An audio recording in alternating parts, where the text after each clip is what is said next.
Fundação Biblioteca Nacional, Praça da Cinelândia, centro do Rio de Janeiro.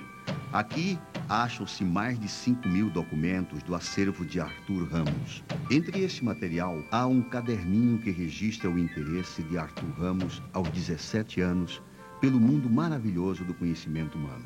Neste acervo consta também a carta que Sigmund Freud escreveu para Arthur Ramos, de Viena, em 11 de março de 1928. Nela, o pai da psicanálise elogia a tese Primitivo e Loucura. Dentre os arquivos particulares, o arquivo Arthur Ramos é um dos que assume maior importância, não só devido à sua dimensão, mas também à sua importância, já que o Arthur Ramos foi uma pessoa importante dentro da área de antropologia. Nós, então, iniciamos o projeto de conclusão da revisão do inventário, tratamento das fotografias da coleção e fizemos também aqui na divisão de manuscritos um seminário sobre o Arthur Ramos, em convênio com a Universidade Federal do Rio de Janeiro.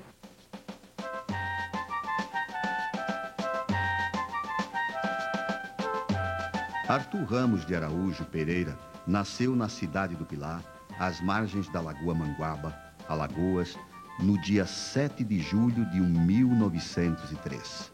Na época, Pilar era uma cidade em pleno desenvolvimento, alicerçada pela indústria da cana-de-açúcar e movimentada por seu porto lacustre, importante escoadouro dos produtos do estado.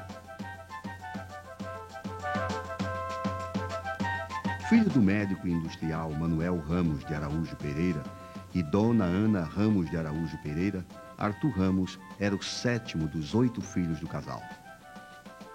Seu pai, Manuel Ramos de Quebrangulo, radicou-se em Pilar, como um dos diretores da Companhia Pilarense de Fiação e Tecidos. Médico, o doutor Manuel Ramos, depois de dirigi-la por vários anos, montou uma fábrica de rendas e bordados no Pilar.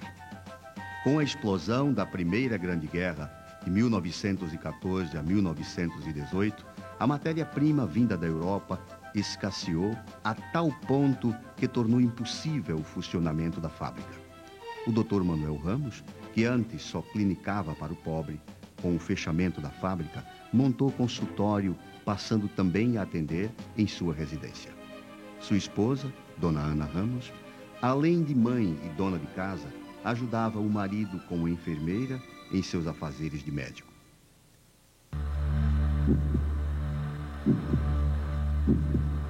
Arthur Ramos, desde criança, foi influenciado por esse ambiente propício ao homem de cultura. Herda da família o gosto pela preservação da memória social, colecionando documentos, correspondências, fotos, partituras musicais, panfletos, denunciando escândalos políticos da época. Enfurnado nessa biblioteca, o adolescente precoce Arthur Ramos começa a fazer suas primeiras investigações e estudos sobre o conhecimento humano. Estudava, além do francês, que era a língua da moda, o alemão e o inglês, influenciado por seu pai, o que facilitou suas correspondências com Freud.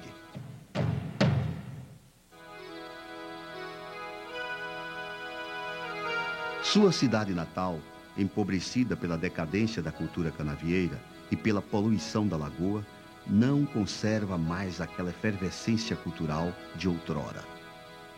Em 19 de maio de 1918, aos 14 anos de idade, publica A Carta, seu primeiro artigo no semanário O Pilar. Suas crônicas escritas a partir dos 15 anos são forma de representação do universo material, imaginário e filosófico de seu tempo. Nas primeiras crônicas e artigos que escreveu, percebe-se em Arthur Ramos, desde cedo, o gosto por assuntos folclóricos, africanistas, mitológicos, políticos e comportamentais. Cientista nato, Arthur Ramos, desde garoto, se interessava pela pesquisa, pela observação das manifestações culturais e por tudo o que acontecia a seu redor.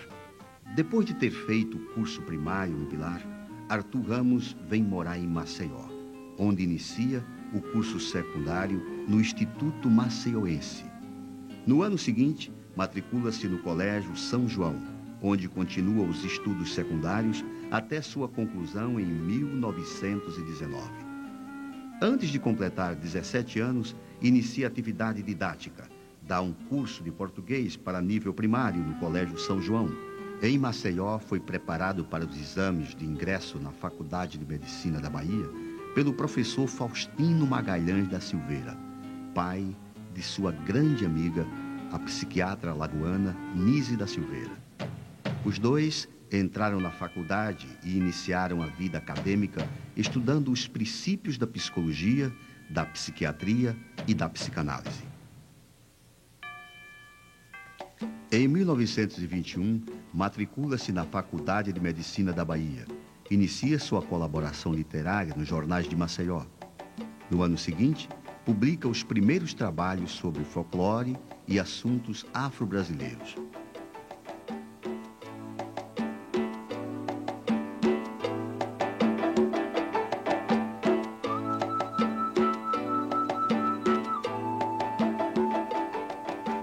Em 1926, inicia com seu irmão, Nilo Ramos, a campanha para a construção de um hospital Nossa Senhora de Lourdes, na cidade do Pilar.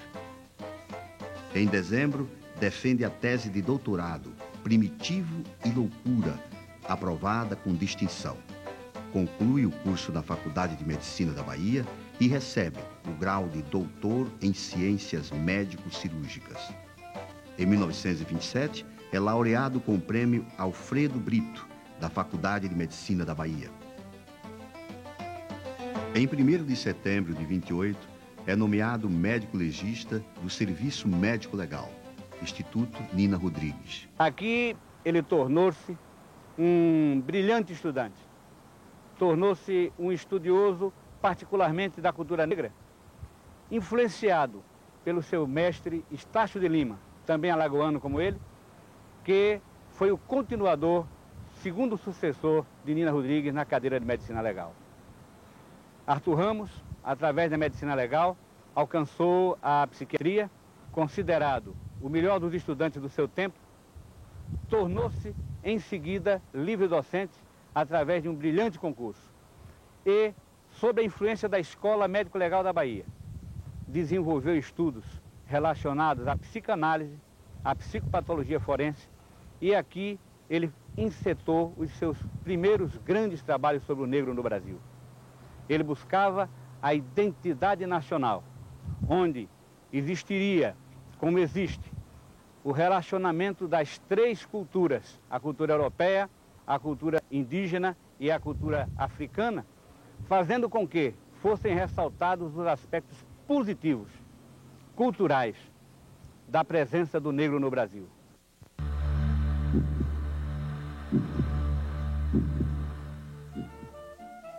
De 1929 a 1932, realiza estudos de pesquisa sobre medicina legal e psiquiatria.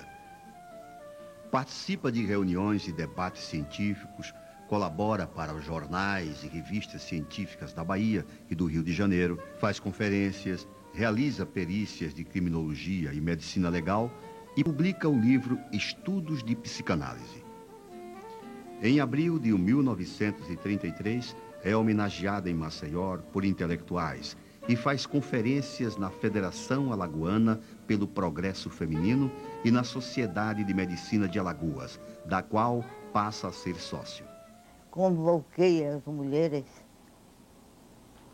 com 6 meses, eu só tinha 200 sócias. Depois já estava com a quantidade imensa. Arthur Ramos me prestigiou muito. Quando eu me formei, me levou àqueles lugares, aqueles professores que constavam da minha tese. E as mulheres eram só a parte da copa, da cozinha, dos bordados. E eu não me dava muito bem. Fui convidado, enalteceu a mulher, ficou entusiasmado e propôs o que as minhas conterrâneas queriam, publicamente propôs a minha candidatura. Uma figura aqui conhecida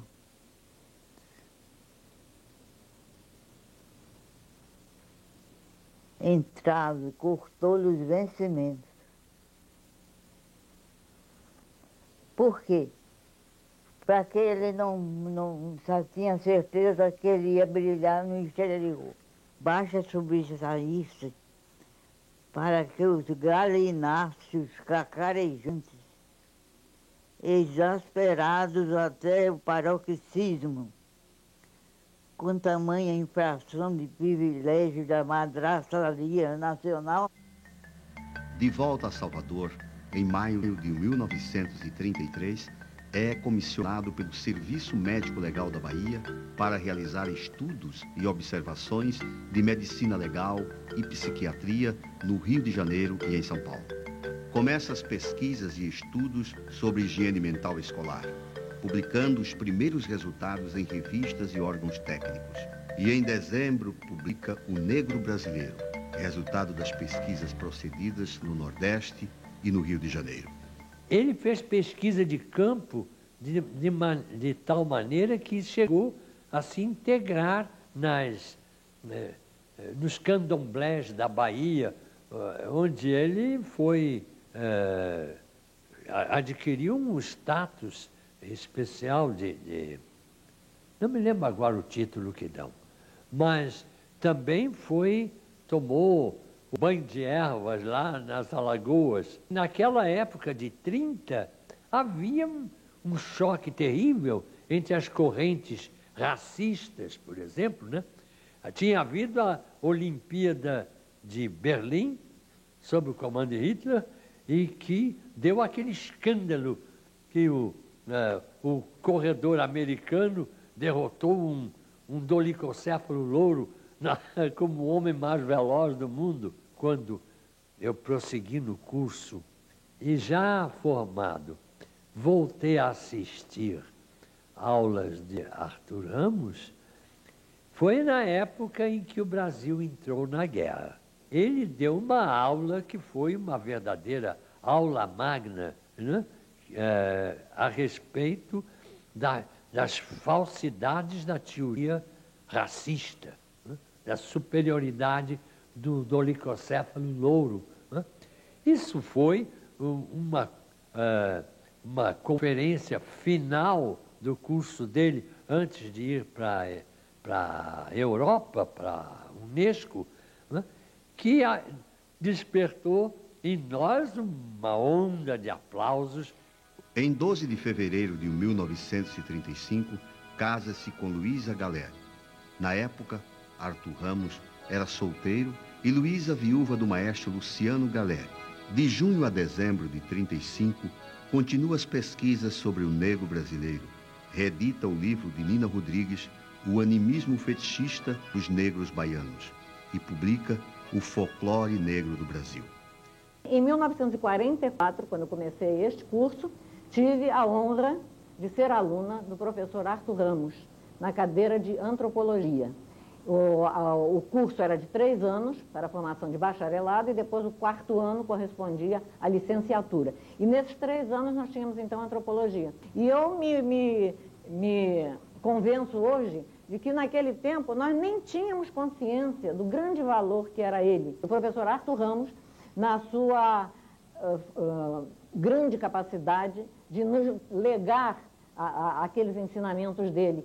Só depois, realmente, que nós pudemos, no correr do curso, né, saber da produção dele, tudo aquilo que ele vinha fazendo, todos os livros que publicava, do que ele estudava sobre o negro brasileiro, ele ter sido discípulo de Nina Rodrigues. Isso nós fomos aprendendo e colhendo durante o curso. O que não me esqueço é a monumental edição dele, Introdução à Antropologia Brasileira, saída em 1945, 2 volumes pela Casa do Estudante do Brasil. Arthur Ramos não para. De 1939 a 1949, a vida intelectual de Arthur Ramos ganhou dimensão internacional. Convidado para conferências em vários estados brasileiros,